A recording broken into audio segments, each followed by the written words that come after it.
Welcome to BRK News, Healthy Lifestyle with Lakshmi.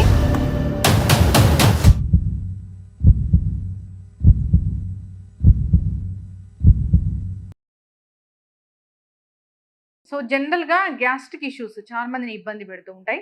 మన పొట్ట ఆరోగ్యంగా ఉందని మనం ఎలా తెలుసుకోవాలి? పొట్ట ఆరోగ్యం కోసం ఎలాంటి జాగ్రత్తలు తీసుకోవాలి? అసలు ఈ పొట్టకు సంబంధించి ఎలాంటి హెల్త్ ఇష్యూస్ అనేవి వస్తాయి? ఎలాంటి ట్రీట్మెంట్స్ ఉన్నాయి?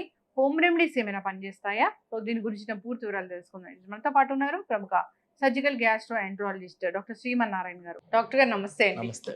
డాక్టర్ గారు, కొందరికి అంటే పొట్టలో మంట అనేది చాలా సహజం. అవును.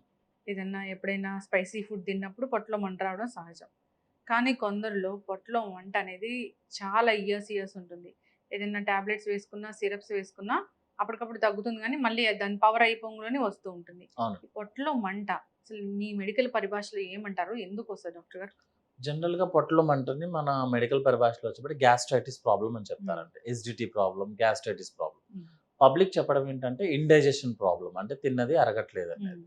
ఎండోస్కోపీ చేసిన తర్వాత మనం యూజ్ చేసే వర్డ్ అల్సర్.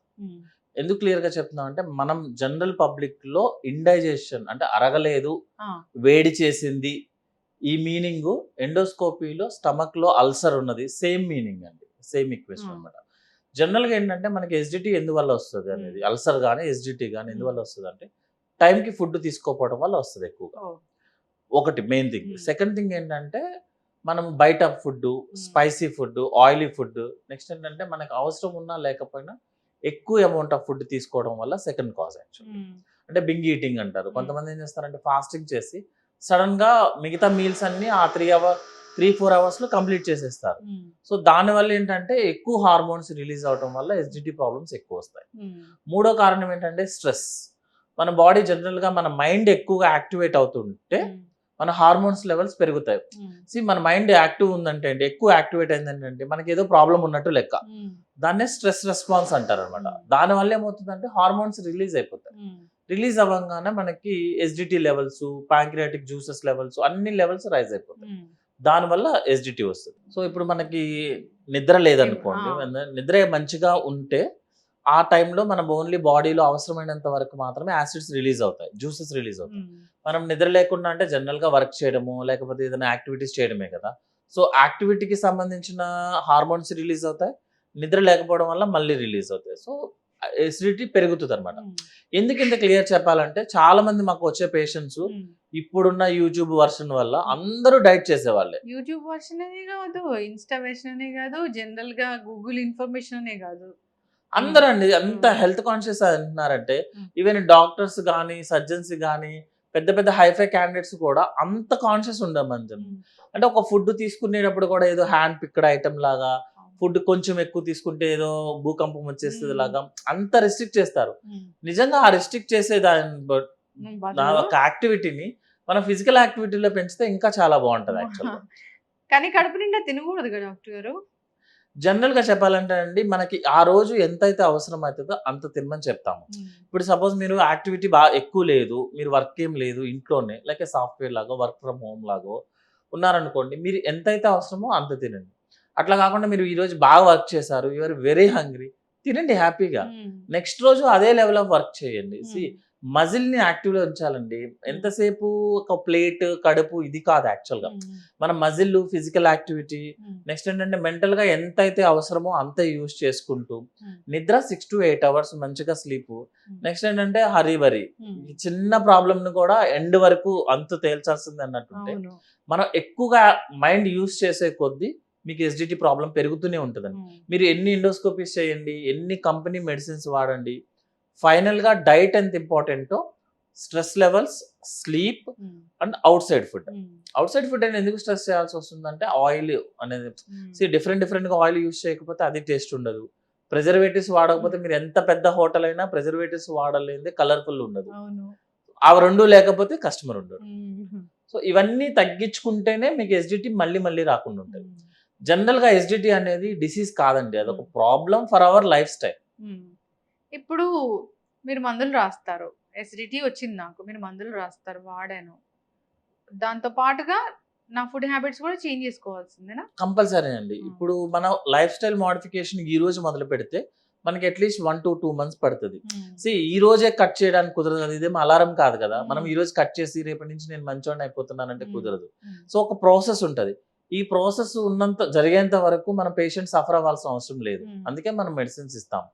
జనరల్ గా నేనైతే ఎస్జిటి మెడికేషన్స్ 15 days నుంచి 1 month కన్నా ఎక్కువ రోజులు వాడొద్దనే చెప్తాను. అది కూడా ఒక కెమికల్ అండి. అదేం సైడ్ ఎఫెక్ట్ లేకుండా ఉండదు యాక్చువల్ గా. మనం ఏంటంటే చాలా మంది ఇప్పుడు ఇంకా తెలివైన వాళ్ళు ఉన్నారు. బిర్యానీ తినే ముందు ఒక టాబ్లెట్, ఆల్కహాల్ తినే ముందు ఒక టాబ్లెట్ వేసేసుకుంటే రాదు అనుకుంటారు. అది ఎలా కుదురుతుంది? అవ్వదు కదా. ఇప్పుడు పొద్దున్నే కడుపులో మంట టాబ్లెట్ వేసుకుంటే ఆ రోజంతా హాయిగా ఉంటుంది అంటే ఏం చెప్తారు? జనరల్ గా ఎస్జిటి టాబ్లెట్ 18 hours పనిచేస్తుంది. సో ఈ రోజు పనిచేస్తుంది, మళ్ళీ నెక్స్ట్ రోజు పనిచేయదు, మళ్ళీ టాబ్లెట్ వేసుకోవాలి. మీరు లైఫ్ స్టైల్ చేంజెస్ లేకుండా ఏం లేకుండా ఉంటే మీరు ప్రతిరోజు టాబ్లెట్ వేయాలి. మనకున్న ఫుడ్ హ్యాబిట్స్ కి, మనకున్న స్ట్రెస్ లెవెల్స్ కి ప్రతిరోజు టాబ్లెట్ వేయాలి. ఆ టాబ్లెట్ ఏం చేస్తుంది అంటే మన స్టమక్ జ్యూసెస్ ని సిక్రేషన్ తగ్గిస్తుంది. మన బాడీలో ఎసిడిటీ ఉంటుందండి, యాసిడ్ ఉండాలి. స్టమక్ ఫుడ్ పైప్ దాటిన తర్వాత మనకి స్టమక్ అంటాం టెక్నికల్ లాంగ్వేజ్ లో.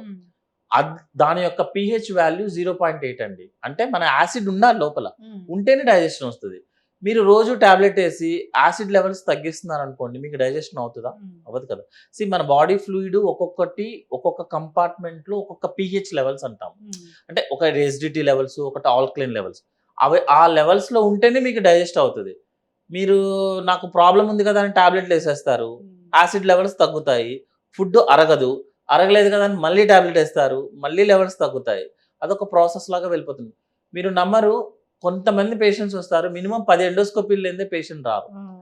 ఆ పేషెంట్ వచ్చిన వెంటనే మేము ఫస్ట్ చెప్పేస్తా, life style modification, psychiatric consultation, stress levels తగ్గించుకోండి. అదేంటి సార్ అంటే మీరు 10 ఎండోస్కోపీలు చేస్తేనే అర్థమైంది మీరు ఏ సిచ్యువేషన్. అవును, స్ట్రెస్ ఎలా తగ్గించుకుంటాం డాక్టర్ గారు? ప్రతి ఒక్కరికి స్ట్రెస్ ఉంది.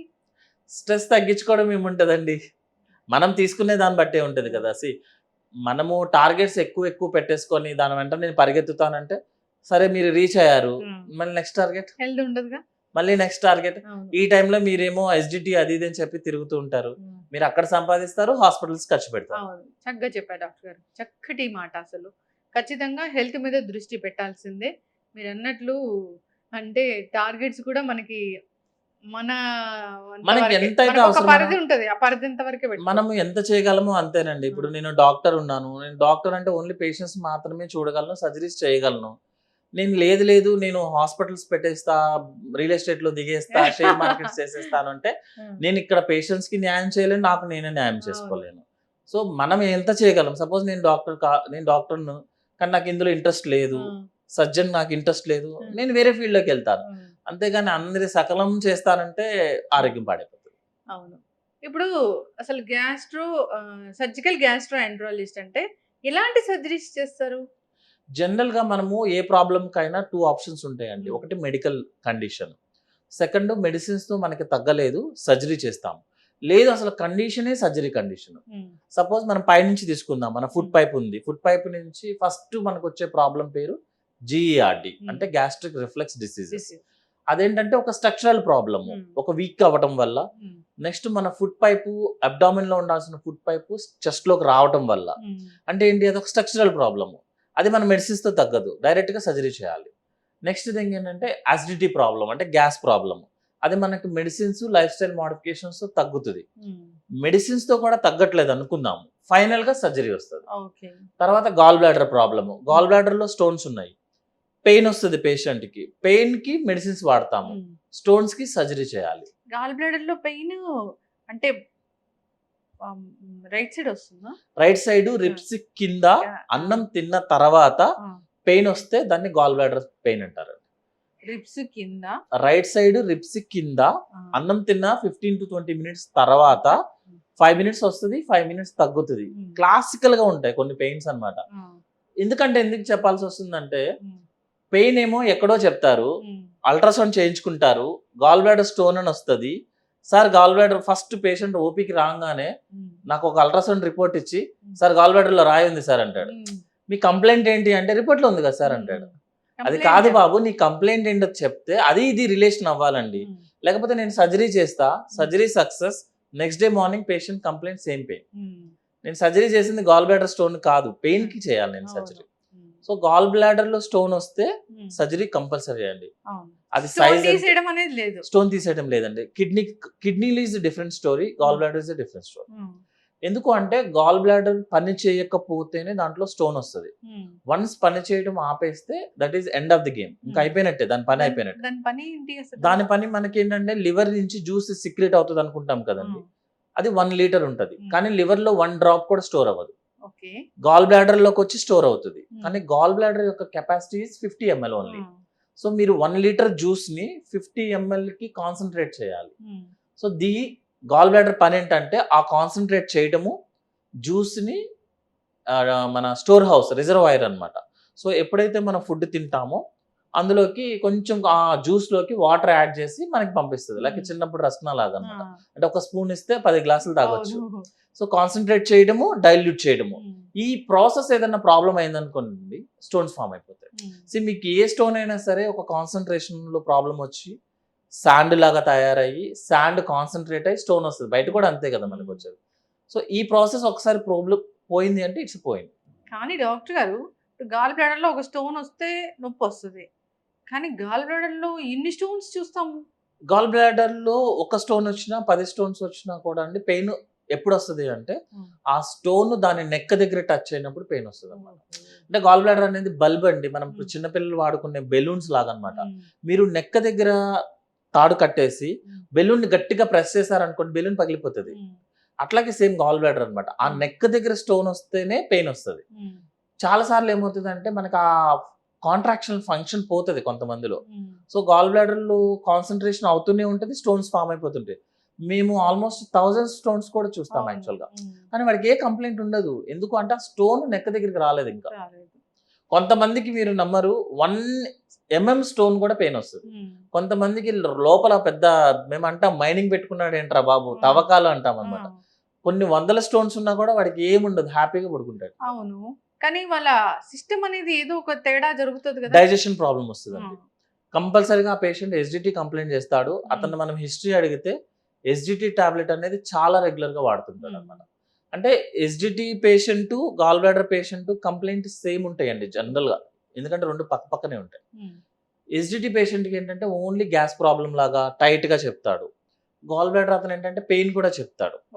ఇంకోటి ఏంటంటే మీరు టాబ్లెట్ వాడిన తర్వాత కూడా వాడి కంప్లైంట్ తగ్గదు, ఎందుకంటే కారణం వేరే ఉంది కాబట్టి. సో రెండు సేమ్ ఉంటది. మనం టాబ్లెట్స్ వాడి చెక్ చేస్తాము, తగ్గకపోతే అల్ట్రాసౌండ్ చేస్తాము. అందులో స్టోన్ ఉందంటే మాత్రం సర్జరీకి వెళ్తాం. గాల్ బ్లాడర్ హెల్తీగా ఉందని తెలుసుకోవడం ఎట్లాగా, ఎలాంటి టెస్ట్ చేయించుకోవాలి? గాల్ బ్లాడర్ హెల్తీగా ఉన్నప్పుడు మనకి ఏం కంప్లైంట్ రాదండి. ఫస్ట్ టెస్ట్ అవసరమే ఉండదా? టెస్ట్ అవసరం. మీరు జనరల్ గా ఏంటంటే ఇప్పుడు ఏదో జనరల్ బాడీ హెల్త్ చెకప్ అని వచ్చింది కాబట్టి సరిపోయింది, కానీ యాక్చువల్ గా యాజ్ ఎ సర్జన్ చెప్పేది ఏంటంటే మీరు కంప్లైంట్ ఉంటే టెస్ట్ చేయించుకోండి. కంప్లైంట్ లేకుండా టెస్ట్ చేయించుకున్నారు అనుకోండి, మీకు జనరల్ గా బాడీలో ఏదో ఒకటి దొరుకుతూనే ఉంటది. కానీ ఏముండాలంటే మీకు హెల్తీ హ్యాబిట్స్ ఉండాలి, ఫ్యామిలీ హిస్టరీ ఏమి ఉండకూడదు. లైక్ ఫ్యామిలీ హిస్టరీలో డయాబెటీస్ ఉంది మేడం, హైపర్ టెన్షన్ ఉంది, మీరు ఒక 40-45 ఏజ్ తర్వాత టెస్టులు స్టార్ట్ చేయండి. అలా కాదు మీకు ఫ్యామిలీ హిస్టరీలో క్యాన్సర్ ఉంది, మీరు 30-35 తర్వాత స్టార్ట్ చేయండి టెస్టులు. ఏది బేసిక్ టెస్టులు దొరికింది కదా అని టెస్టులన్నీ చేసుకుంటూ పోయారు అనుకోండి. ఎందుకు అంటే జనరల్ గా ఏ ప్రాబ్లం లేకుండా స్ట్రక్చరల్ ప్రాబ్లంతో ఉండే కండిషన్స్ చాలా ఉంటాయి మేడం. అవి పట్టుకొని మనం మొదలై పెడితే చాలా సర్జరీలు చేయాల్సి వస్తుంది. సో కంప్లైంట్ ఉంటే మాత్రం నెగ్లెక్ట్ చేయొద్దు. కంప్లైంట్ లేకుండా ఫ్యామిలీ హిస్టరీ ఉందనుకోండి, ఏదో ఒక something diabetes, hypertension, cancers, gall bladder లో స్టోన్స్, లేకపోతే ఫ్యాటీ లివర్, ఏదో ఒక కంప్లైంట్ ఉందనుకోండి, అప్పుడు బేసిక్ టెస్టులు చేయించుకోండి. మరి గాల్ బ్లాడర్ స్టోన్స్ కి ఇప్పుడు గాల్ బ్లాడర్ తీసేసే సర్జరీ చేసేటప్పుడు స్టోన్స్ ఎప్పుడైనా జారిపోతాయా? స్టోన్స్ జారిపోతాయి మేడం, ఎందుకంటే మనం హ్యాండిల్ చేసేటప్పుడు కొంచెం రఫ్ గా హ్యాండిల్ చేసామనుకోండి, కొన్ని సార్లు గాల్ బ్లాడర్ లో ఉన్న స్టోన్లు లివర్ డ్రైనేజ్ పైప్ లో డ్రాప్ అయిపోతాయి.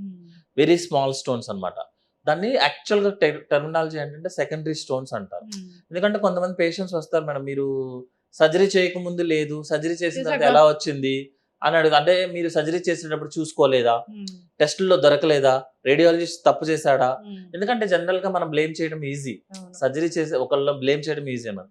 బట్ ఒక 10-15% కేసెస్ లో గాల్ బ్లాడర్ సర్జరీ చేసిన తర్వాత స్టోన్స్ లివర్ డ్రైనేజ్ పైప్ లో డ్రాప్ అవుతాయి మేడం. బట్ సైజెస్ చాలా చిన్నగా ఉంటాయి. అవి Hmm. కొన్ని రోజులు మెడికల్ మేనేజ్మెంట్ చేస్తే డ్రాప్ అయిపోతాయి. కరిగించొచ్చు. కరిగేటి కాదు, వెళ్ళిపోవడం ఏమైనా. స్టోన్స్ సపరేట్ గా కరిగించడం కుదరదు madam. Hmm. Gallbladder stones ఎప్పుడు కరగవు, ఓకే. వెళ్ళిపోతాయి. లైక్ మనం ఆర్థోపెడిక్ డాక్టర్ కాకుండా Hmm. పుత్తూరు కట్స్ అని మీరు ఐడియా అవును. ఉంటారు, లేకపోతే పాముకి పసర మందు అనేది, అవును. అవేంటంటే ఆటోమేటిక్ గా పోతాయి. దాన్ని మనం ఎడిషన్ యాడ్ చేస్తాం అంతే, ఆ. కరగడం కుదరదు. గాల్ బ్లాడర్ లేదు డాక్టర్ గారు, లేకపోతే డైజెషన్ ప్రాబ్లం వస్తుంది. జనరల్ గా 1,00,000 మందిలో ఒక సర్జరీ అయింది మేడం, Hmm. ఒక్క పేషెంట్ కి మనం గాల్ బ్లాడర్ రిమూవ్ చేసాం. పని చేస్తుందో పని చేయదో ఏదో ఒక కాన్సెప్ట్ లో రిమూవ్ చేస్తాం. మన బాడీలో ఒక ఆర్గన్ తీసేసాం కదా, సో మినిమం సైడ్ ఎఫెక్ట్ అయితే ఉంటది. సైడ్ ఎఫెక్ట్ లేదు అని చెప్పడం అయితే కరెక్ట్ కాదు యాక్చువల్. సో వాళ్ళని ఏం చేస్తామంటే గాల్ బ్లాడర్ సర్జరీ అయిపోయిన వాళ్ళని ఒక 1 month వరకు ఫ్రై ఐటమ్ తినొద్దని చెప్తాం. అప్పుడు ఏంటంటే మన బాడీ అడ్జస్ట్ చేసుకుంటుంది ఒక ఆర్గన్ లేదని. బట్ 100% ఎవరికి కాంప్లికేషన్స్ అవ్వదా అంటే అవుతుంది యాక్చువల్లీ. ఒక 1 lakh లోనో 2 lakh people లోనో ఒకరికో ఇద్దరికో కొంచెం గాల్ బ్లాడర్ సర్జరీ అయిన తర్వాత ఎస్డిటి ప్రాబ్లం రావటము, లూజ్ మోషన్స్ అవ్వటము చూస్తున్నాం madam actually. Okay. Yes doctor గారు, ఇంకా ఇప్పుడు గాల్ బ్లాడర్ గాల్ బ్లాడర్ తర్వాత ఏంటంటే గ్యాస్ట్రిక్ అవుట్లెట్ అబ్స్ట్రక్షన్ ఉంటుంది మేడం. అంటే ఏంటంటే స్టమక్ ఇంటెస్టైన్ కలిసే ప్లేస్ అన్నమాట. అదొక స్ట్రక్చరల్ ప్రాబ్లం, సర్జరీ మాత్రమే ఆప్షన్. దాన్ని దాటిన తర్వాత ప్యాంక్రియాస్ మేడం. ప్యాంక్రియాస్ లో జనరల్ గా మనం చూసేది ఏంటంటే క్రానిక్ ప్యాంక్రియాటైటిస్ అంటాం.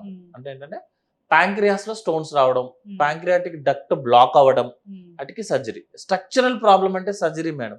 ఇన్ఫ్లమేషన్ ఉంది, ఇన్ఫెక్షన్ ఉంది అంటే మాత్రమే మెడిసిన్స్. అలా కాకుండా క్యాన్సర్ ఉంది మేడం, సపోజ్ స్టమక్ కో, ఫుడ్ పైప్ కో, గాల్ బ్లాడర్ కో, లివర్ కో, లేకపోతే ప్యాంక్రియాస్ కో, స్మాల్ ఇంటెస్టైన్ కి, కోలాన్ కి సర్జరీ. క్యాన్సర్ అంటే ఏంటి, గడ్డ, అది ఒక స్ట్రక్చరల్ ప్రాబ్లం. దానికి మనం సర్జరీ చేసి తీయాల్సిందే. దాన్ని మెడిసిన్స్ తో తగ్గించండి అంటే కుదరదు. అంతా అయిపోయిన తర్వాత కొంతమందికి సర్జరీ అయిపోయిన తర్వాత పేగులు అతుక్కోవడం, అదేంటంటే అబ్స్ట్రక్షన్ ఉంటుంది అనమాట. అది స్ట్రక్చరల్ ప్రాబ్లం, మనం సర్జరీ చేయాలి. కొంతమందికి ఇలా రిపీట్ అవుతూ ఉంటే మనం ఏం చేస్తాం అంటే కొన్ని రోజులు మెడిసిన్స్ వాడండి, తగ్గపోతే సర్జరీ చేస్తామని చెప్తాం. కొంతమందికి సర్జరీ అయిపోయిన తర్వాత ఆ ఏరియా వీక్ అయిపోయి హెర్నియాలు వస్తాయి. Hernia is structural problem. So మనం ఆ హోల్ ని క్లోజ్ చేసి దానికి మెష్ పెడతాం. హెర్నియా రావడం అంటే ఆ పేగు బయటికి ఇలా వస్తుంది, బయటకు వచ్చేస్తుంది మేడం. అంటే ఎందుకు జనరల్ గా మేడం ఇప్పుడు మీరు ఒక ఐరన్ బీమ్ తీసుకొని దాన్ని వెల్డింగ్ చేశారు, 2 ఐరన్ బీమ్స్ ని. ఐరన్ బీమ్ సింగిల్ పీస్ ఉన్న స్ట్రెంగ్త్ వెల్డింగ్ చేసిన దానికి ఎప్పుడు ఉండదు. నేను సర్జరీ చేశాను, ఓపెన్ సర్జరీ చేశాను, పేగును పొట్టను కట్ చేశాను, అతికిచ్చాను, సేమ్ స్ట్రెంగ్త్ ఉండదు కదా, 80% కి డ్రాప్ అయిపోతుంది. మళ్ళీ ఇంకో సర్జరీ అయింది, ఈసారి 60% కి డ్రాప్ అవుతుంది.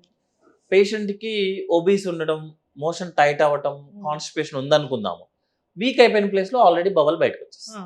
బవల్ చర్మం దాటి బయటికి రాదు, చర్మం కిందకి మన ఏదో ఒక టఫ్ షీట్ ఉంటుంది అనమాట, దానికి బయటకు వస్తుంది. దాన్ని హెర్నియా అంటారు.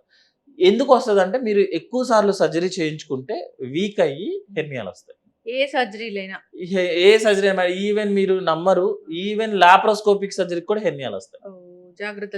జాగ్రత్త తీసుకోవాలి క్లోజ్ చేసేటప్పుడు. సర్జరీ అయిన తర్వాత చెప్పడానికి బాగానే ఉంటుంది మేడం, సర్జరీ అయిపోయిన తర్వాత చాలా మంది ఏం చేస్తారంటే నెక్స్ట్ రోజు మార్నింగ్ ఆఫీస్కి వెళ్ళిపోవచ్చు సార్, నెక్స్ట్ రోజు మార్నింగ్ వర్క్ చేసేసుకోవచ్చు. మీకు సర్జరీ అయింది కదా, ఇప్పుడున్న పరిస్థితులు ఎట్లున్నాయి డాక్టర్ గారు? మరి సర్జరీ అయినా అవ్వకపోయినా మేడం, కట్ అది ఓపెన్ అవ్వచ్చు, లాప్రోస్కోపీ అవ్వచ్చు, రోబోటిక్ అవ్వచ్చు, మీ బాడీకి ఒక కట్టు పడింది కదా, అది హీల్ అవ్వాలి కదా. నేను 1 centimeter కట్ చేశాను మేడం, దానికి స్టిచ్ చేశాను, అది హీల్ అవ్వాలా లేదా? నెక్స్ట్ రోజు మార్నింగే మేము పిల్లల్ని ఎత్తుకుంటాము, మేము అంటే మనం అనుకుంటాము మనం లేకపోతే పనేం అవ్వదని, కానీ మనం ఉన్నా లేకపోయినా పనులు అవుతాయి. మీరు సి సెక్షన్ అయినా కూడా వస్తుంది మేడం, కాకపోతే ఒక్కొక్క సెక్షన్ పెరిగే కొద్దీ.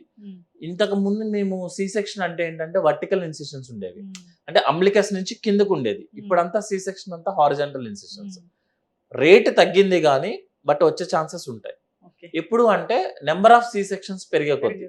అందుకే ఇప్పుడు సి సెక్షన్స్ వద్దని చెప్తున్నాం కదా, దట్ ఈస్ ద మీనింగ్. ఒకసారి సర్జరీ చేయించుకుంటే 2-3 సర్జరీలు చేయించుకోవాలి. సో మీరు బాడీకి ఎక్కడ కట్టు పెట్టినా హెర్నియా వచ్చే ఛాన్సెస్ పెరుగుతూనే ఉంటుంది, నెంబర్ ఆఫ్ కట్స్. లాస్ట్ ఏంటంటే మనకి piles problem, fissure problem, prolapse problems, ఇవన్నీ స్ట్రక్చరల్ ప్రాబ్లమ్స్ కాబట్టి వాటికి మెడిసిన్స్. ఇప్పుడు పైల్స్, ఫిషర్స్, ప్రొలాప్స్ ఇవి కూడా గ్యాస్ట్రోఎంటరాలజిస్ట్ చేస్తారు అంతే మేడం. మనము యాక్చువల్ గా చెప్పాలంటే ఓరల్ క్యావిటీ దాటిన తర్వాత ఫారింగ్స్ అని చెప్తాం. యాక్చువల్ గా pharynx, oesophagus, stomach, intestine, liver, gallbladder ఏదైనా గ్యాస్ట్రో ప్రాబ్లమే. బట్ ఏంటంటే జనరల్ గా కొంతమంది డాక్టర్స్, ఇప్పుడు మా పెద్ద పెద్ద ప్రొఫెసర్స్ ఉంటారు, వాళ్ళు జనరల్ గా ఈసోఫాగస్ చేస్తారు. దే ఆర్ వెరీ వాళ్ళు దాంట్లో బాగా టైకూన్స్ అన్నమాట. కొంతమంది ఓన్లీ లివరే చేస్తానంటారు, కొంతమంది అంతే తప్పించి ఆ సర్జరీ యాక్చువల్గా mouth to anus it is a gastro. Okay. ఇప్పుడు పైల్స్ వచ్చాయి డాక్టర్ గారు. పైల్స్ అంటే అది స్ట్రక్చరల్ ఇష్యూ కాబట్టి దానికి ఖచ్చితంగా సర్జరీ చేయాల్సిందేనా? అలా ఇప్పుడు పైల్స్ అంటే ఏంటంటే మేడం, మనకి మోషన్ లాస్ట్ యానస్ పార్ట్ లో బ్లడ్ సర్క్యులేషన్ కోసం కొన్ని వెజల్స్ ఉంటాయి మేడం. యాక్చువల్గా దాన్ని నార్మల్ వెజల్స్, అవి మన బాడీ వెజల్సే. మనకి మోషన్ టైట్ అయింది అనుకోండి మేడం, ఆ వెజల్స్ బ్లాక్ అయ్యి ఉబ్బుతాయి.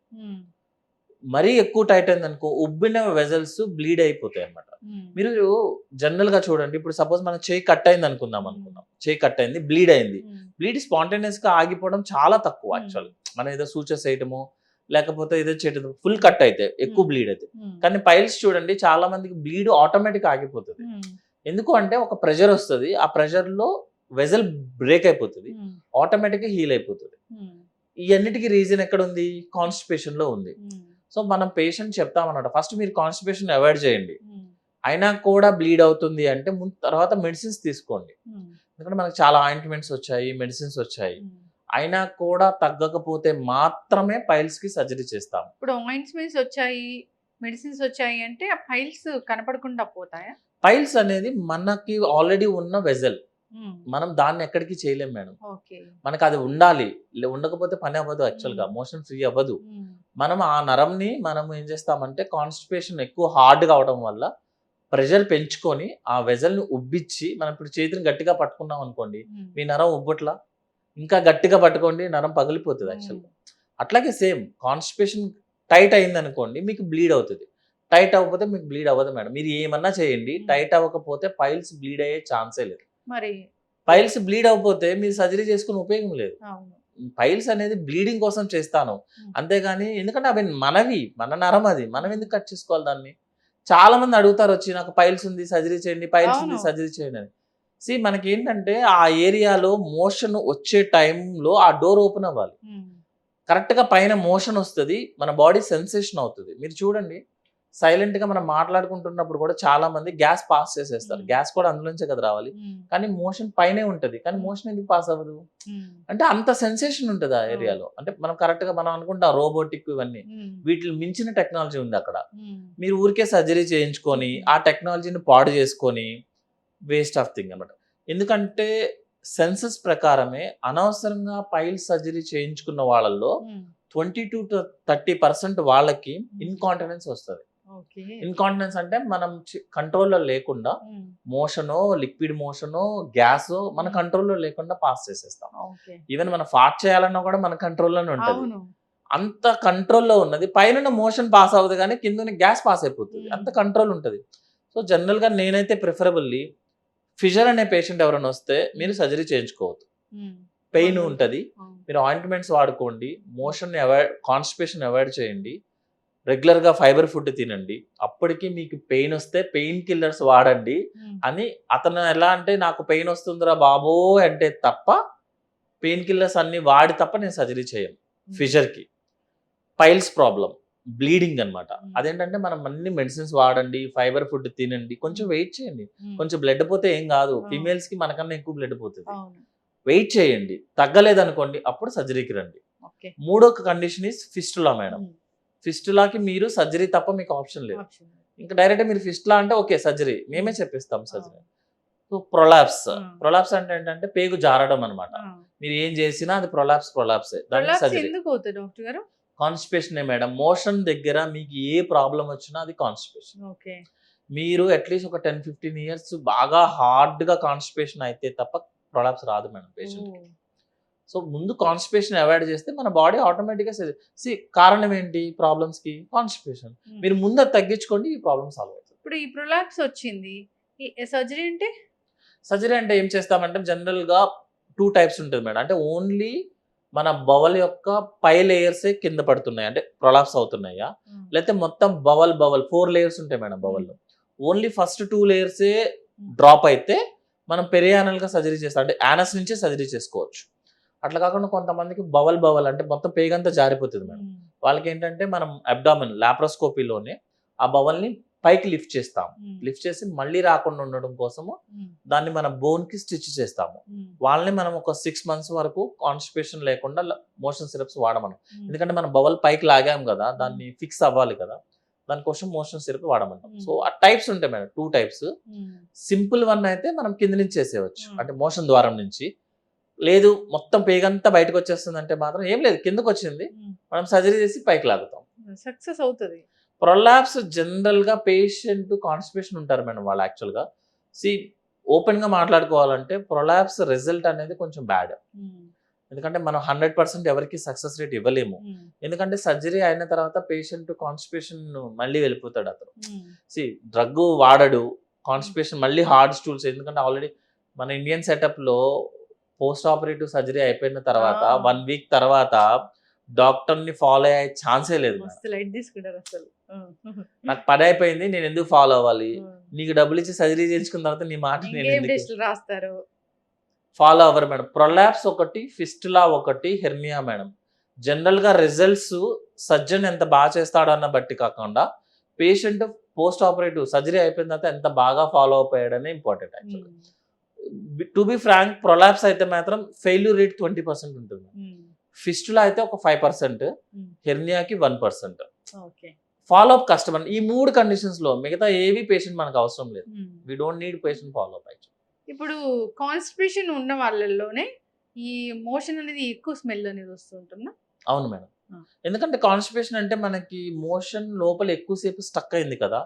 సో మోషన్ ఎక్కువసేపు ఉన్నంత వరకు మనకి బ్యాక్టీరియా డైజెషన్ ఎక్కువ అవుతుంది. పిట్రిఫాక్షన్ అంటారు యాక్చువల్గా అనమాట. అంటే మీరు ఫుడ్ ఎక్కువసేపు బయట పెట్టారనుకోండి, స్మెల్ వచ్చేస్తుంది కదా. Same concept madam. ఫుడ్డే కదా, motion is a food, alternative food. అది మీకు లోపల ఎక్కువసేపు ఉంటే బ్యాక్టీరియా డైజెషన్ ఎక్కువ చేసుకొని మన బాడీలో యాక్చువల్గా పెద్ద పేగుకి డైజెషన్ మొత్తం బ్యాక్టీరియానే మేడం. అందుకే లూజ్ మోషన్స్ అవ్వద్దని చెప్తాం. యాక్చువల్గా మోషన్ కొంచెం ఉండాలి లోపల, ఇప్పుడు ఉంటేనే మనకి పెద్ద పేగుకి ఫుడ్ వస్తుంది. మోషన్ లోపల లేకపోతే పెద్ద పేగుకి ఫుడ్ రాదు మేడం. అందుకనే యాంటీబయాటిక్స్ ఎట్లా పడితే అట్లా వాడొద్దని చెప్పే మీనింగ్ అదనమాట. సో ఎక్కువసేపు ఉందనుకోండి మేడం, ఆ బ్యాక్టీరియా ఎక్కువ డైజెషన్ చేసి స్మెల్ ఎక్కువ వచ్చేస్తుంది. అందుకే జనరల్ గా ఫార్టింగ్ ఎక్కువ వస్తుందంటే అతను కాన్స్టిపేషన్ అంటారు. డాక్టర్ దగ్గరికి వెళ్ళాలి అసలు. అంటే ఏదైనా కొంచెం తేడా కనిపిస్తే జనరల్ గా ప్రిఫరబుల్ ఏంటంటే మీకు మీ కంప్లైంట్ మోర్ దాన్ 2-3 days ఉంటే అట్లీస్ట్ జనరల్ ఫిజిషియన్ దగ్గరికి వెళ్ళినా కూడా మనకి కన్ఫ్యూజన్స్ లేకుండా ఉంటుంది. యాక్చువల్గా మీరు లేదు మీరు మందులు మీరే వాడేసుకుంటున్నారు, మీరే చేసేస్తున్నారు. ఎందుకంటే మనం వాడే మెడిసిన్స్ లో 90% కౌంటర్ మెడికేషన్స్ మేడం. బీపీకో, షుగర్కో, సైకాట్రికో తప్ప మీరు ఎంత పెద్ద యాంటీబయాటిక్ అయినా ప్రిస్క్రిప్షన్ అవసరం లేదు మన ఇండియాలో. We can get it. అసలు బీపీ కూడా ఇంట్లో చూసుకొని నేను అది వాడుతున్నా, నువ్వు కూడా అది వాడు అనేది. నెక్స్ట్ ఏంటంటే లెగసీ ఒకటి అయిపోయింది. మొన్న ఒక పేషెంట్ వచ్చారు, ఒక ఓల్డ్ పేషెంట్ అన్నమాట. ఎప్పుడు చూసినా బీపీ 170, 180 వస్తుంది, 100 వస్తుంది. బీపీ మందులు వాడుతున్నామంటే వాడుతున్నానండి అన్నారు. ఏవి మీ మెడిసిన్స్ అంటే మా ఆయన దగ్గర ఉన్నాయి అన్నారు. ఎందుకు అంటే ఆయన అవే, నేను అవే. ఎందుకంటే అవే బాగా పనిచేస్తాయి నాకని. ఎప్పుడు చూసినా నీ బీపీ ఎక్కువ ఉంటుంది. లెగసీ అనమాట. ఆయన వాడుతున్నారు కాబట్టి అదే షీట్ లో మనం కవర్ చేయొచ్చు. జనరల్ గా ఏజ్ ని బట్టి ఉంటుంది మేడం. యాక్చువల్ గా మోర్ దాన్ 30 to 40 ఏజెస్ దాటిన తర్వాత 110 + 1/3 ఆఫ్ అవర్ ఏజ్. ఎందుకు ఇంత చెప్తున్నానంటే జనరల్ గా ఇది రోజుకి మారిపోతుంది మేడం. 42 years 43 years ఉన్నాయి, అప్పుడు ఎంత ఉండాలి? మీరు బై 3 చేసినప్పుడు 12 మేడం. 110 + 12 122 ఉండాలి. ఎందుకంటే ఇప్పుడు 60 years ఏజ్ వచ్చింది మేడం. బై 3 చేసినప్పుడు 20 వస్తుంది. 110 + 20 130. 110 + 20 కింద మన డయాస్టోలిక్ మాత్రం 85, మోర్ దాన్ 85 ఉంటే బీపీ ఉన్నట్లే.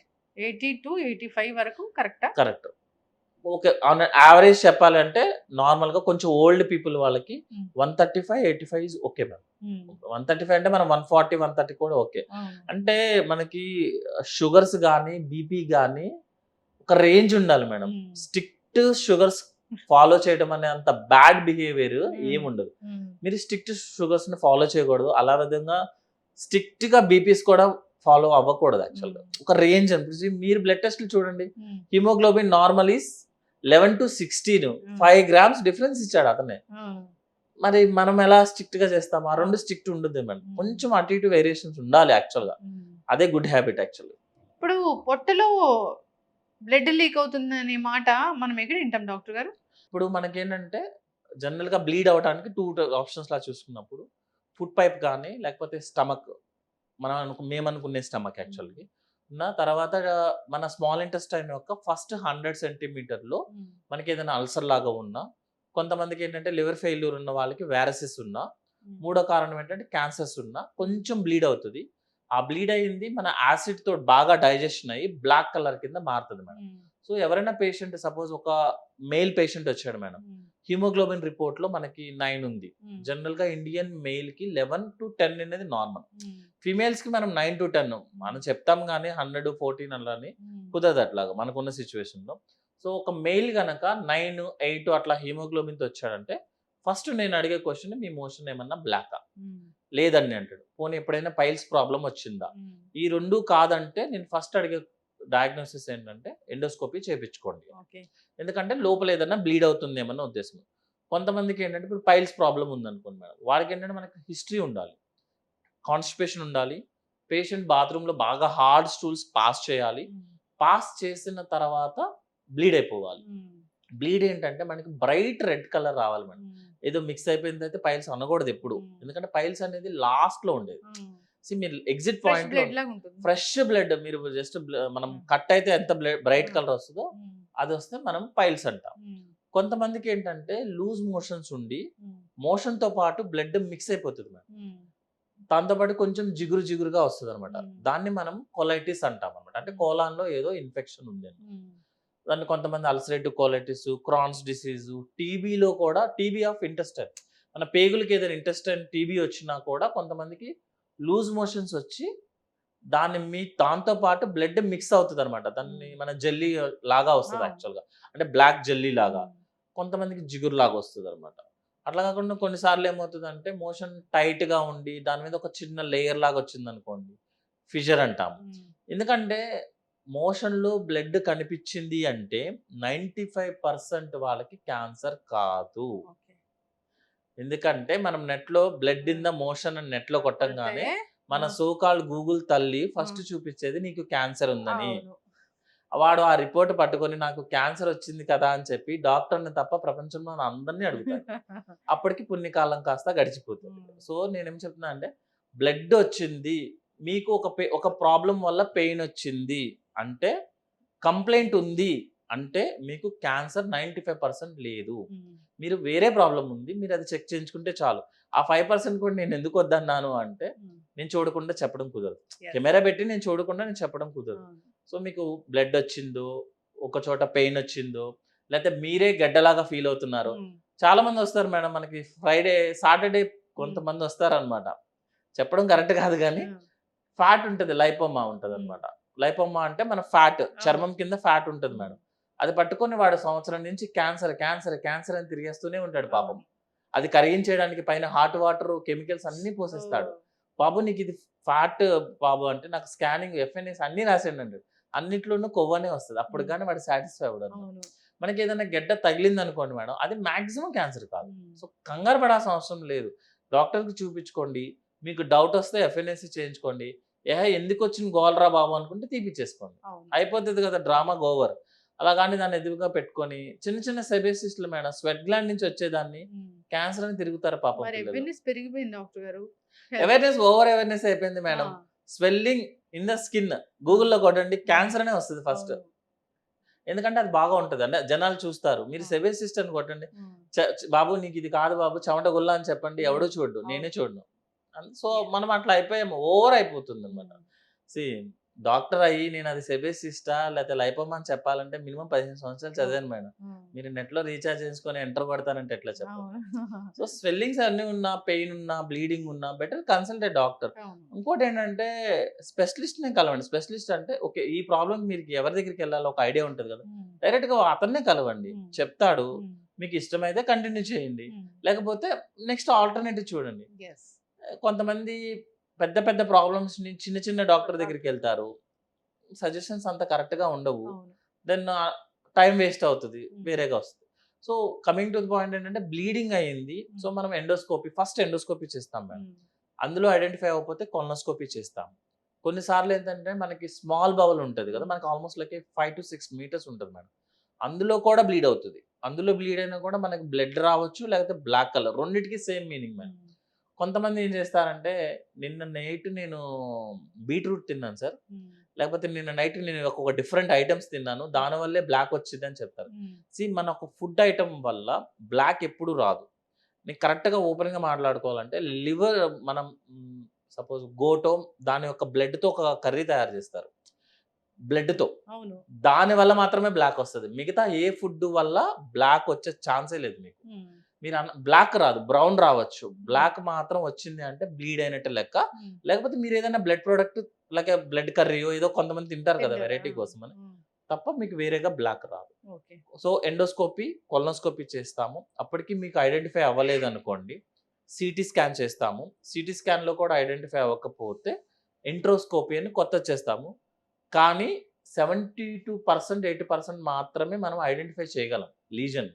20% మా ఎక్స్పీరియన్స్లో 20% మీకు ఎందుకు బ్లీడ్ అవుతుందో కూడా తెలియదు. బ్లీడ్ అవుతుంది, పోతుంది. సో వెయిట్ చేయమనే చెప్తాం యాక్చువల్లీ. సో బ్లీడ్ అయిన వెంటనే టెన్షన్ పడాల్సిన అవసరం లేదు, జస్ట్ డాక్టర్ని కన్సల్ట్ అయితే సరిపోతుంది. డాక్టర్ గారు, ఇప్పుడు కొందరు ఏదైనా ఫుడ్స్ తింటే మళ్ళీ అదే ఫుడ్స్ మోషన్ లో కనిపిస్తాయి పార్టికల్స్ లాగా అంటారు, అది ఎందుకు? జనరల్ గా అండి మనము suppose like leafy vegetables, leafy vegetables ని కుకింగ్ కాకుండా కొంతమంది డైరెక్ట్ గా తినేస్తాము. లైక్ గ్రీన్ లీఫీ వెజిటేబుల్స్ కొన్ని ఉంటాయి, కోరియాండర్, లైక్ కరివేపాకు కానీ కొత్తిమీర కానీ, ఇవన్నీ కొన్నిసార్లు ఏంటంటే కుకింగ్ అవ్వకుండా డైరెక్ట్ గా ఫ్రై చేసి వెళ్ళిపోతుంది. కొన్నిసార్లు సీడ్స్ మనం కూడా డైరెక్ట్ గా మింగేస్తాం, లైక్ జీలకర్ర, ధనియాలు. ఓకే, ఇవన్నీ ఏంటి అంటే ఆ పైన లేయర్ ని మనం కుక్ చేయకపోతే మన బాడీ డైజెస్ట్ చేసుకోదు. అది అబ్నార్మల్ కానే కాదు, నార్మల్. That is normal. మీరు కుక్ చేయలేదు, మన డైజెషన్ ప్రాసెస్ లో టైం లేదు, దాంట్లో వచ్చేస్తాయి general. So undigested food particles వచ్చిందే 99% నో ప్రాబ్లం. కాకపోతే ఏ పార్టికల్ వచ్చినా కూడా important. Like leafy vegetables that's okay, seeds that is the okay. కొన్నిసార్లు ఏంటంటే అసలు ఫుడ్ కూడా అరగదు. అంటే రైస్ అంటే రైస్ సగం డైజెస్ట్ అయిన రైస్ వచ్చేస్తుంది. అవేంటంటే బవల్లో మనకి ఫుడ్ ఎక్కువసేపు నిలబడలేదు అనుకోండి మేడం, ఎక్కువ లూజ్ మోషన్స్ అయిపోతున్నాయి అనుకోండి, కొంతమంది ఇమీడియట్ గా అన్నం తినగానే వెళ్ళిపోతారు, లైక్ ఐబిఎస్ లాగా అనుకోండి, అప్పుడు వస్తుంది. ఐబిఎస్ డేంజరా? ఐబిఎస్ అనేది functional problem madam, it's not a danger. కానీ దాని అంత నాగింగ్ ప్రాబ్లం ఇంకోటి ఉండదు.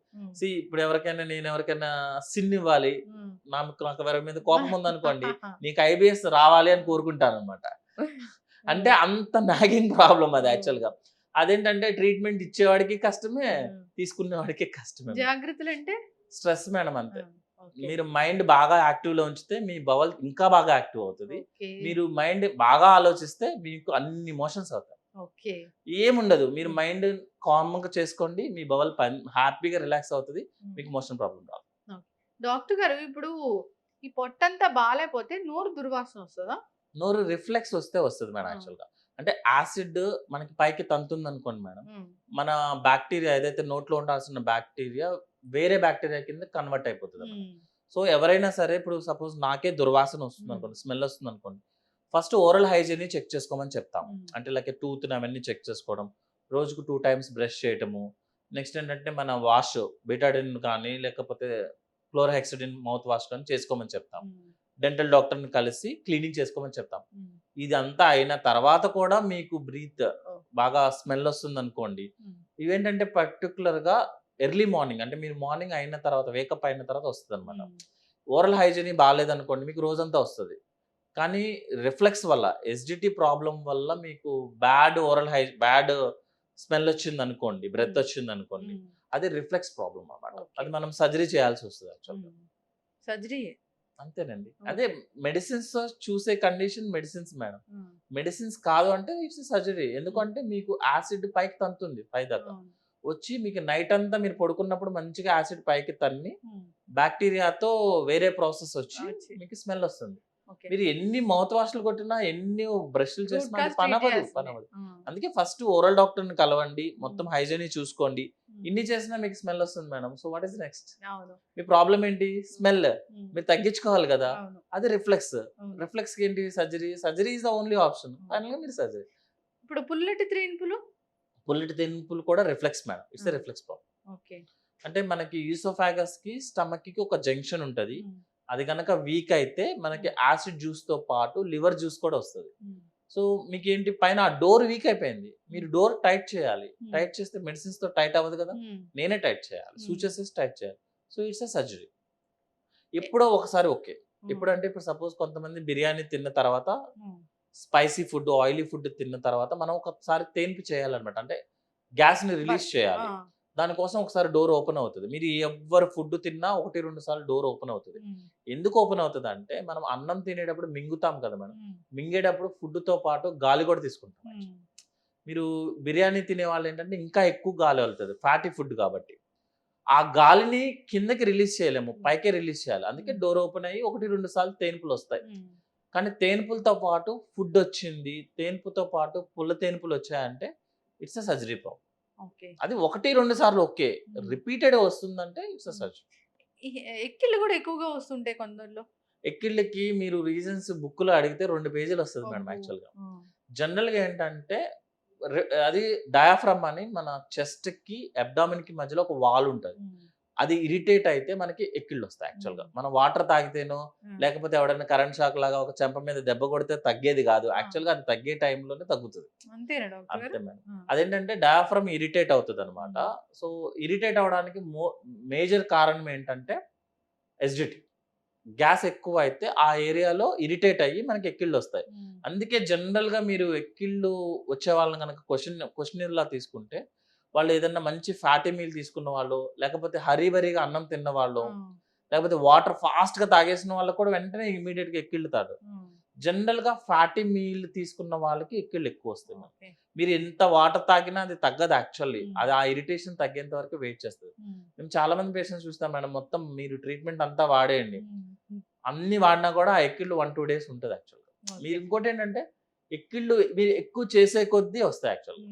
మీరు దాని మీద ఎక్కువ కాన్సన్ట్రేషన్ పెట్టే కొద్దీ వస్తాయి. పొట్ట పెరుగుతుందంటే ఎక్కిళ్ళు వస్తాయి అంటారు కదా. అదే అది ఆ డయాఫ్రమ్ ని మన స్టమక్ వెళ్ళి ప్రెస్ చేస్తుంది.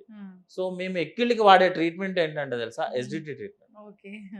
లేకపోతే ఏం చేస్తామంటే వాల్వ్సెల్లో మానూవర్ అని చెప్పి మనం ముక్కు నోరు మూసుకొని గాలిని బయటికి ఊదమని చెప్తాం. ఊదమని చెప్పినప్పుడు ఆ డయాఫ్రమ్ కిందకి డ్రాప్ అయ్యి ఆ ఇరిటేషన్ తగ్గుతుంది. ముక్కు నోరు మూసుకొని నోరుని బ్లో చేయమని చెప్తాం, గ్యాస్ ని బ్లో చేయమని చెప్తాం. ఎట్లా డాక్టర్ గారు ఇప్పుడు? ఓకే, మనం మొత్తం క్లోజ్ చేస్తాం మేడం. క్లోజ్ చేసి అప్పుడు చేసినప్పుడు ఏంటంటే డయాఫ్రమ్ డౌన్ అవుతుంది అనమాట. డౌన్ అయినప్పుడు మనకి ఎక్కిళ్ళు ఆగుతాయి యాక్చువల్ గా. ఇవన్నీ జస్ట్ మెజర్మెంట్స్ మేడం. ఎక్కిళ్ళకి రీజన్ అడిగితే నార్మల్ రీజన్ నుంచి క్యాన్సర్ వరకు చాలా రీజన్స్ ఉంటాయి. ట్రీట్మెంట్ కూడా మీరు ఎక్కిళ్ళకున్న ఒక పేషెంట్ ట్రీట్మెంట్ చూడండి, ఒక మినిమం 10 డ్రగ్లు ఉంటాయి. చిన్నపిల్లలకి ఎక్కిళ్ళు తొందరగా వస్తాయి మేడం. ఎందుకంటే వాళ్ళు పాలు తాగేటప్పుడు గ్యాస్ ఎక్కువ తీసుకుంటారు, ఎయిర్ ఎక్కువ తీసుకుంటారు. సో మీకు ఆ స్టమక్ లో ఎయిర్ ఎక్కువ ఉండిపోయి ఎక్కిళ్ళు వస్తాయి అన్నమాట. అందుకే మనకి అమ్మమ్మ వాళ్ళు, నాన్నమ్మ వాళ్ళందరూ పాలు తాగిన వెంటనే పడుకోబెట్టకుండా వెనక్కి పెట్టి ప్రెస్ చేస్తారు. మీరు ప్రెస్ చేసే ప్లేస్ కూడా చూడండి, కరెక్ట్ గా మనకి స్టమక్ ని ఇక్కడ పెడతారు వాళ్ళు. బేబీ వెనక్కి వేలాడిపోతాడు, వేలాడిపోయి ప్రెస్ చేస్తారు అనమాట. వెక్కిళ్ళు వస్తే తప్ప అమ్మమ్మ బేబీని కింద దించదు. వెక్కిళ్ళు అంటే సారీ గ్యాస్ బర్ప్ అంటాం కదా, బర్ప్ వస్తేనే అమ్మమ్మ కింద దించుద్ది బేబీని. ఇప్పుడు అంటే తెలిసిందే కదా మీకు, మామూలుగానే పట్టించేస్తాం. డాక్టర్లు చెప్తారు డాక్టర్ గారు, పాలు పట్టించాక పొరపాటును కూడా పడుకోబెట్టవద్దు, బర్పింగ్ చేయాలి. బర్ప్ వస్తే తప్పిస్తారు. ఎందుకంటే వాళ్ళు తాగేటప్పుడు స్వాలో చేస్తారు కదా, దాంతో పాటు ఎయిర్ వెళ్ళిపోతుంది. ఇప్పుడు ఫుడ్ పెట్టినా గానీ 1 year 2 years వరకైనా అట్లా చేయాలి. వెక్కిళ్ళు రావాల్సిందే, అదే సారీ బర్ప్ రావాల్సిందే. అప్పటి వరకు వాళ్ళని తడుతూనే ఉండాలి. ఎందుకంటే వాళ్ళకి టీత్ ఉండదు కదా మేడం. సో మౌత్ క్లోజ్ అవ్వదు. అన్నము కానీ పాలు తాగినా కూడా వాళ్ళు దాంతో పాటు ఫుడ్ కూడా తీసేసుకుంటారు. అందుకే మీరు వినండి, మామూలుగా అన్నం తినేటప్పుడు మాట్లాడొద్దు, అన్నం తినేటప్పుడు నవ్వద్దు, ఈ కాన్సెప్ట్స్ అన్ని అందులోంచి వచ్చినాయి, వెక్కిళ్ళు రాకుండా ఉంటారు. చాలా మందికి పొలం మారుతుంది, కొరబోతుంది అంటారు కదా డాక్టర్. అంటే మనము ఫుడ్ తినేటప్పుడు మనకి ఎయిర్ సర్క్యులేషన్ స్వాలో చేసేటప్పుడు మనకి బ్రీతింగ్ ఆగుతుంది మేడం యాక్చువల్గా మీరు తినేటప్పుడు. ఎందుకంటే మీరు మింగేటప్పుడు గాలి వెళ్ళేది సేమ్ రూట్, ఒక డోర్ ఉంటుంది. మీరు తినేటప్పుడు డోర్ ఏమో తినే వైపు ఓపెన్ చేస్తుంది, గాలి తీసుకునేటప్పుడు ఓపెన్ చేస్తుంది. సో రెండింటికి ఒకటే ఛానల్. మీరు తినేటప్పుడు మాట్లాడటము సంథింగ్ ఏదైనా చేశారనుకోండి, అదే టైంలో మన కాన్సన్ట్రేషన్ పోతుంది. సో ఫుడ్ కొంచెము ఎయిర్ పైప్ లోకి డ్రాప్ అవుతుంది, దాన్నే పొలమారటం అంటారు. సో జనరల్ గా తినేటప్పుడు వేరే యాక్టివిటీ చేయొద్దు అన్న దానికి మీనింగ్ అదే. ఎందుకంటే తినే పైపు గాలి తీసుకునే పైపు 2 సేమ్ ఒకటే పైప్. ఒక డోరు సెపరేట్ చేస్తది అంతే. ఆ డోర్ గనక కొంచెం అటు ఇటు మూవ్ అయితే మీకు ఎక్కిళ్ళు వచ్చేస్తాయి. అందుకే జనరల్‌గా మనకి వెంటిలేటర్ మీద ఉన్న పేషెంట్స్ వాళ్ళకి వీళ్ళందరికీ కూర్చోబెట్టి ఫుడ్ పెట్టడము. కాన్షియస్‌లో లేని వాళ్ళకి, స్ట్రోక్ ఉన్న పేషెంట్స్‌కి అందరికి మనం కూర్చోబెట్టి ఫుడ్ పెట్టడం మీనింగ్ అదే. కూర్చోబెట్టడం ఎందుకంటే వాళ్ళకి ఎక్కువ పొలమారుతదనమాట. అసలు కూర్చొని తినే పొజిషన్ అంటే స్ట్రైట్ గా కూర్చొని తినాలి డాక్టర్ గారు స్ట్రైట్‌గా కూర్చొని తింటాం. ప్లేట్ మంచి హ్యాండ్‌లో కూర్చొని తినడమే కరెక్ట్ పొజిషన్ యాక్చువల్లీ. ప్లేట్ ఇట్లా ఉండాలి ప్లేట్ ఇలా తినాలి ఇలా తినాలి మేడం. స్ట్రైట్‌గా ఎట్లా? నించొని వంగి తినడానికి లేదు మేడం. స్ట్రైట్‌గానే యాక్చువల్‌గా. జనరల్‌గా ఏంటంటే కూర్చొని మన ప్లేట్ మన హ్యాండ్ లెవెల్‌కి రావాలి. వంగని తినకూడదు మేడం యాక్చువల్లీ. మనమందరం వంగే తింటాం కదా డాక్టర్ గారు మనమంతా వంగినే ఆ. తింటాం. అందుకని తర్వాత లైక్ ఏ నెక్స్ట్ లెవెల్ మేడం అంతే ఆ. ఇదంతా. Yes. ఇప్పుడు లంకనం పరమౌషధం అని చెప్తారు కదా డాక్టర్ గారు నిజంగానే మనము ఒక పూట ఒక రోజు భోజనం మానేస్తే మనకు అంత మంచిదా కొన్ని యాక్చువల్‌గా టాపిక్స్ ఉంటాయి మేడం. అవేంటంటే డిబేటబుల్ టైప్ అన్నమాట. అంటే ఎవరు చూసింది కాదు, ఎవరు చేసింది ఏముండదు. జనరల్‌గా యాస్ ఎ డాక్టర్ ప్రొఫెషనల్‌గా మేము నేర్చుకున్నది, చదువుకుంది, మా ప్రొఫెసర్స్ చెప్పిందైతే we don't encourage the fastings ma'am. ఎందుకు అంటే మనకి మీరు ఫాస్టింగ్ తినండి, తినకపోండి. టైంకి జ్యూసెస్ రిలీజ్ అవుతూనే ఉంటాయి. ఆ జ్యూసెస్‌కి ఫుడ్ మీరు ఇవ్వలేదనుకోండి, అవి ఏటిలిని డైజెస్ట్ చేసుకోవాలో అవి డైజెస్ట్ చేసుకుంటాయి. అవును. ఇప్పుడు సపోజ్ మీరు యాసిడ్స్ వచ్చాయి, లివర్ జ్యూస్ వచ్చింది, పాంక్రియాటిక్ జ్యూస్ వచ్చింది. మనకి మార్నింగ్ 5:00 టు 6:00 జ్యూస్ రిలీజ్ అయిపోద్ది మేడం. మీరు బ్రేక్‌ఫాస్ట్ ఇవ్వలేదు ఫుడ్. ఆ జ్యూస్ ఎవరిని డైజెస్ట్ చేయాలి మేడం? ద జ్యూస్ ఫంక్షనే డైజెషన్ ఫంక్షన్. అవును ఏం ఎవరిని లేకపోతే ఏమి లేకపోతే మన ఇంటెస్టైన్‌నే డైజెస్ట్ చేస్తది అది. అప్పుడు అల్సర్స్ అనేవి ఆన్సర్స్ ఫార్మ్. ఓకే లంకనం పరమౌషధం కానే కాదు కానే కాదు. దాని బదులు ఏంటంటే మీరు ఏం తింటే ఒక సినిమాలో చెప్పినట్టు మీరు అవసరమైనంత వరకు తినండి. ఉమ్, అతిగా ఫుడ్ తింటే అది విషం. ఉమ్, మరి రజనీకాంత్ గారి డైలాగ్ అనుకుంటా. ఐ ఆ. థింక్ అది. ఎక్కువ తినాల్సిన అవసరం లేదు. మీకు ఆ రోజు మీకు ఎంత అవసరం అంతే తినండి. మీకు ఏమిష్టం అదే తినండి. మరి ఫ్రూట్స్ ఓన్లీ ఫ్రూట్స్ తింటే కూడా యాసిడిటీ వస్తుందని చెప్తారు కదా? ఫ్రూట్స్ సైడ్ డిష్ మేడం యాక్చువల్‌గా. మీరు రెస్టారెంట్‌కి వెళ్తే మీకు ఫ్రూట్స్ ఇవన్నీ ఇచ్చేది సైడ్ డిష్ కింద ఇస్తారు. Main dish fruits, nuts is a side dishes. Um, ice క్రీమ్‌కి ఎంత వాల్యూ ఉందో అవి కూడా అంతే వాల్యూ. ఉమ్, మెయిన్ ఫుడ్ ఎప్పుడు కూడా కార్బోహైడ్రేట్, ప్రోటీన్, ఫ్యాట్‌లోనే ఉంటది. ఓకే మీరు ఎంతైతే అవసరమో అంతే తినండి. మనం లివర్ జ్యూసెస్ అవన్నీ అవి డైజెస్ట్ చేసుకుంటే దాని పని అవి చేసుకుంటే పనైపోతది. ఉమ్, ఈ ఫ్రూట్స్, వెజిటబుల్స్, ఈ డైట్స్ ఏవైతే మనము తీసుకుంటామో, డ్రై ఫ్రూట్స్ ఏవైతే తీసుకున్నామో, దే ఆర్ యాంటీ ఆక్సిడెంట్స్ అన్నమాట. లైక్ మనకి క్యాన్సర్ ప్రివెన్షను, ఏజింగనో, హెయిర్ కోసమనో, మజిల్ యాక్టివిటీ కోసమనో. ఈటి తప్ప మన బాడీని యాస్ ఎ ఫిజికల్ స్ట్రక్చర్ లాగా బిల్డప్ చేసేది ఇవి కాదు. They are side dishes actually. మీరు సపోజ్ ఈరోజు యాక్టివిటీ చేశారు, ఎక్కువ తినండి విత్ ద ఫ్రూట్స్. కొంతమంది ఏం చేస్తారంటే మార్నింగ్ లెగంగానే 4 డైట్లు తింటాం సార్. డ్రై ఫ్రూట్స్ తింటాం సార్ యాక్చువల్‌గా. మరి మెయిన్ ఫుడ్ ఎప్పుడు తింటారంటే, ఉమ్, లేదు సార్ మేము లంచ్, బ్రంచ్ కలిపి బ్రంచ్ ఏదో అయిందనమాట అవును ఈ మధ్య. ఉమ్, మేము అప్పుడు తినేస్తాము. మళ్ళీ ఈవినింగ్ 6:00 లోపల క్లోజ్ చేసేస్తాము. ఉమ్, అంటే మీరు 6కి తినేసారు. ఉమ్, నెక్స్ట్ రోజు మార్నింగ్ మీరు బ్రంచ్ చేసే టైమ్ ఈస్ 11-12 ఐ అవును థింక్. అవును మీరు ఆల్మోస్ట్ 18 అవర్స్ ఫాస్టింగ్ ఉన్నారు. ఉమ్, మీరు బాడీలో ఉన్న జ్యూసెస్ మీ మాట వింటాయా? ఉమ్. అవి మీలాంటి వాళ్ళందరినీ వేల సంవత్సరాలు చూసి అక్కడ దాకా వచ్చాయి. ఆకలేసినప్పుడు తినారా డాక్టర్ గారు ఆకలేసినప్పుడు మీకు ఎంతైతే అవసరమో ఉమ్, అంత ఉమ్, తీసుకొని తినండి హ్యాపీగా. ఉమ్, తర్వాత ఫిజికల్ యాక్టివిటీ చేయండి. ఉమ్. అవన్నీ మానేసి ఈజీగా దొరికింది కదా అని ఫుడ్ మీద పెడితే అసలు డైట్లు అని చెప్పి అసలు ప్లేట్లో ఏం ఉండట్లే డాక్టర్ గారు ఒక 2 కీరా ముక్కలు 2 క్యారెట్ ముక్కలు డ్రై ఫ్రూట్లు ఇవే ఉంటున్నాయి మొత్తం చూస్తే ఒక గుప్పెడు కూడా ఉండట్లేదు ఉప్పుడు కూడా ఉంటుంది మేడం. ఆ. తర్వాత ఏంటంటే తర్వాత ఆకలేస్తది. ఉమ్, అయినా సరే నేను తినకూడదు, ఉమ్, తినకూడదు అని చెప్పి వాటర్ ఉమ్, లేకపోతే ఏదో ఒక టైంలో కొంచెం ఇరిటేట్ అయిపోయి అక్కడ ఉన్న మొత్తం స్వీట్స్ అన్ని తినేయడము. తినేయడము మళ్ళీ నెక్స్ట్ రోజు మార్నింగ్ నుంచి నేను I mean diet. Um, that is a very posh word అనమాట. అది ఉమ్, మనం ప్రెస్టీజ్ కింద వాడేస్తున్నాం actually. Um, I mean diet అనమాట. ఉమ్. ఏం డైట్ అంటే కీటో డైట్. ఈ ఇది. నెల keto diet, next carb diet, um. ఆ నెక్స్ట్ ఇంకో ఆయిల్ డైట్, కోకోనట్ ఆయిల్ ఇప్పుడు డైట్. ఇప్పుడు ఆ డైట్లు పోయి మనుషుల పేర్లతోనే డైట్లు వచ్చినాయి అంతే. మా ఆ డైటీషియన్ ఆ పేరు అది ఆమె డైట్ ఈయన డైట్ అట్లా వచ్చినాయి అవి ఆ డైట్స్ అన్నీ మీరు పక్కన పెట్టుకొని సర్జరీకి సంబంధించిన డైట్‌కి కొన్ని బుక్స్ ఉంటుంది. అవన్నీ చూస్తే ఒక కాంప్లికేటెడ్ సర్జరీ కోసం ఒక పేషెంట్‌ని ప్రిపేర్ చేసే డైట్‌లు అవన్నీ. ఉమ్, మీరు కార్బో డైట్ అన్నా, కీటో డైట్ అన్నా ఒక బారియాట్రిక్ పేషెంట్‌ని ఉమ్, మేము ప్రిపేర్ చేస్తామనమాట. ఒక ప్రిపరేషన్ అయ్యే డైట్‌ని మెయిన్ డైట్‌లోకి వచ్చేసాయి. సి ఒకటి రాంగ్ ఒకటి రైట్ అని చెప్పే పొజిషన్ లో మనం లేము. ఎందుకు అంటే మనం వచ్చింది ఒక 10 రోజుల క్రితమో, నెల రోజుల క్రితం కాదు మేడం. వేల వేల సంవత్సరాలు ఎన్నో చచ్చిపోయిన తర్వాత మనం పుట్టాము. అవును. కొన్ని చాలా స్ట్రగుల్స్ ఫాలో అయ్యి మనం ఇక్కడ దాకా వచ్చాము. మనం వాళ్ళు చెప్తారు కదా! మనము ఓల్డ్ పీపుల్ అన్ని తినేసేవాళ్ళు. అయినా కూడా వాళ్ళు స్ట్రాంగ్‌గా ఉన్నారంటే వాళ్ళు వర్క్ చేశారు. ఆఫ్రికన్ కంట్రీస్ ఉన్నాయి మేడం. మీరు పెద్ద సర్జరీ చేయండి. 10 అవర్స్ సర్జరీ చేయండి. నెక్స్ట్ రోజు మార్నింగ్ ఇద్దరు ఆఫ్రికన్స్‌ని పక్కన పెడితే నీ పేషెంట్ ఎవరో రికగ్నైజ్ చేయలేరు మీరు. తొందరగా because they are very hard worker. కోలుకుంటారు. వాళ్ళసలు ఫాస్ట్‌గా రికవరీ ఉంటది. నువ్వు డిశ్చార్జ్ చేయమని చెప్పాల్సిన అవసరం లేదు. మన వాళ్ళకి గాల్ బ్లాడర్ సర్జరీ చేస్తే 2 రోజులు పెట్టుకోవాలి మేడం నేను పేషెంట్ డబ్బులు. అంటే లైక్ పేషెంట్ లాగా పెద్ద ఆపరేషన్ చేసిన పేషెంట్ లాగా. అవును. బికాస్ మనం చిన్న పని కూడా ప్రాబ్లము. వాళ్ళేమో ఎంత పెద్ద పనైనా సరే వాళ్ళే చేస్తారు. సో నేనంటే అప్రిషియేషన్ లాగా అన్నమాట. సో ఫిజికల్ యాక్టివిటీ మీద ఎక్కువ ఇంట్రెస్ట్ పెట్టి డైట్ మీద కొంచెం తక్కువ ఇంట్రెస్ట్ పెడితే బెటర్‌గా ఉంటది. నెక్స్ట్ మన బాడీకి balanced diet important madam. 60% carb, 20% fat, 20% protein ఇవి ఉండాల్సిందే. Fruits, water, sleep. Dry fruits obviously dry fruits అవేమి అవాయిడ్ చేయలేదు. కానీ అవి మెయిన్ ఫ్రూట్స్ అంటే మాత్రం I don't accept personally. But నేనేమి జడ్జ్‌మెంట్ ఇవ్వడానికి ఏం కష్టము. బట్ ఒక స్పెసిఫిక్‌గా ఫుడ్ అనేది ఎప్పుడు డేంజరే. ఖచ్చితంగా డాక్టర్ గారు చక్కటి విషయాలు చెప్పారు. అంటే గ్యాస్ట్రిక్ సంబంధించి చాలా చక్కటి విషయాలు షేర్ చేశారు. నెక్స్ట్ పాడ్కాస్ట్‌లో మరికొన్ని విషయాలు మనం తెలుసుకుందాం డాక్టర్ గారు. మన జీవన విధానం ఎలా ఉండాలి? ఎలాంటి ఆహారం తీసుకోవాలి? పొట్టకు సంబంధించి ఎలాంటి ఇష్యూస్ వస్తాయి? ఇలాంటి వాటి గురించి మరిన్ని విషయాలు డిస్కస్ చేద్దాం. చక్కటి ఇన్ఫర్మేషన్ అండి. ధన్యవాదాలు. Thank you.